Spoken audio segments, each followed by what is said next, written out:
I never been night shift, and I never really liked the eerie silence of the hospital at this time. I've never believed in ghosts until that fateful night. I was a nurse at the local hospital and my shift started at midnight. I was assigned to that. Soon as I started my shift, I started feeling unease. The atmosphere was something I couldn't describe, but it definitely wasn't normal. The corridors were incredibly quiet, and I could hear my own footsteps echoing in the emptiness.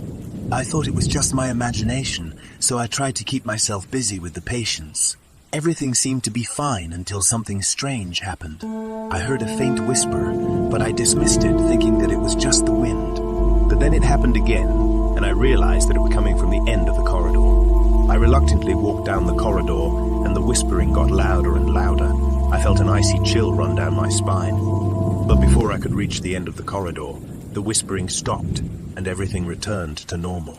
I tried to forget about what happened and went about my duties, but I couldn't shake the feeling that someone or something was watching me.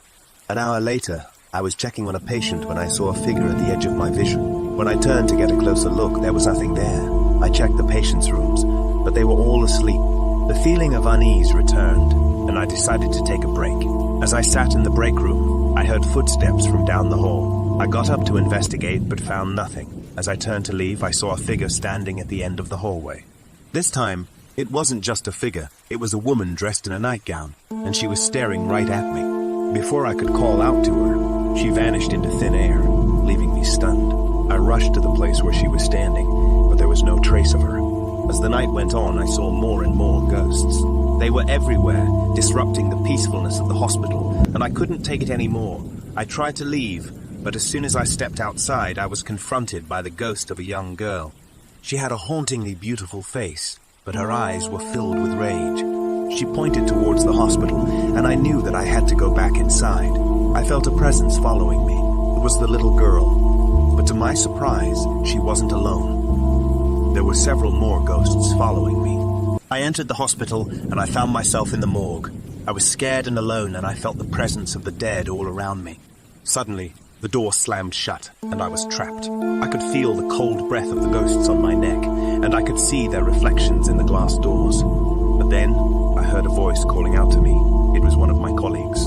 He had come looking for me, and he found me unconscious on the morgue floor. The memory of that experience lingered, but I felt grateful for the life I had outside those walls, cherishing each moment with newfound appreciation. But as I opened my eyes, I realized it was all just a vivid dream.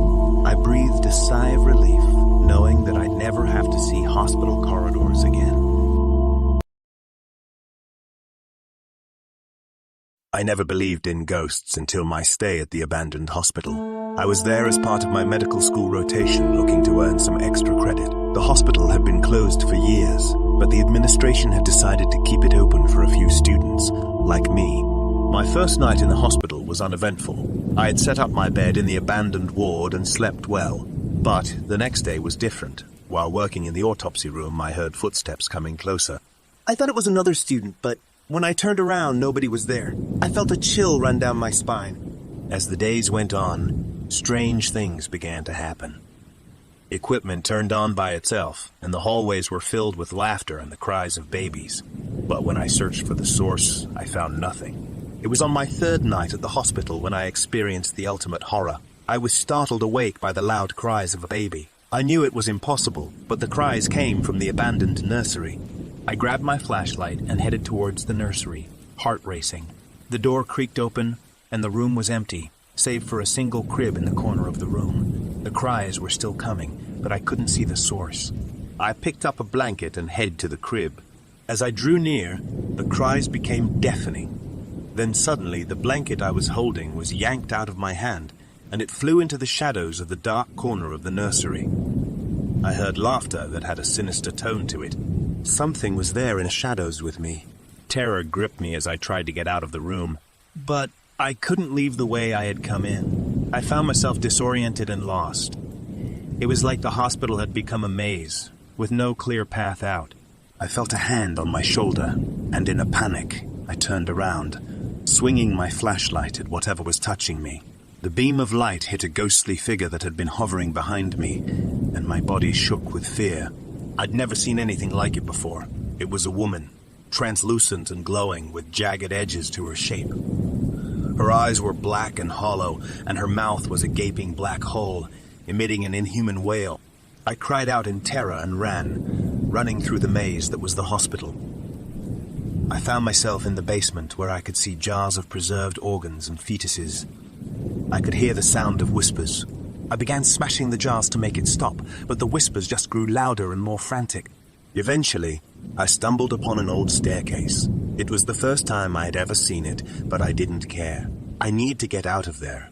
I climbed the stairs, panting and terrified, and eventually I emerged in the old surgical wing. It was a relief to be out of the basement, but my heart sank when I saw that the ghostly figure was still behind me. I ran as fast as I could, but I knew I couldn't outrun it. I reached the top of the staircase and saw a bright light. I was relieved, thinking I was saved, but as I got closer, I realized it was a portal. There was no going back now. The ghost pushed me, and I fell through the portal, landing on the other side. I looked back, and the ghost had disappeared, snickering behind me as it faded away. I never went back to that hospital again. After that, I only stayed in motels or with friends while on rotation, but I couldn't shake the feeling that something dark was following me.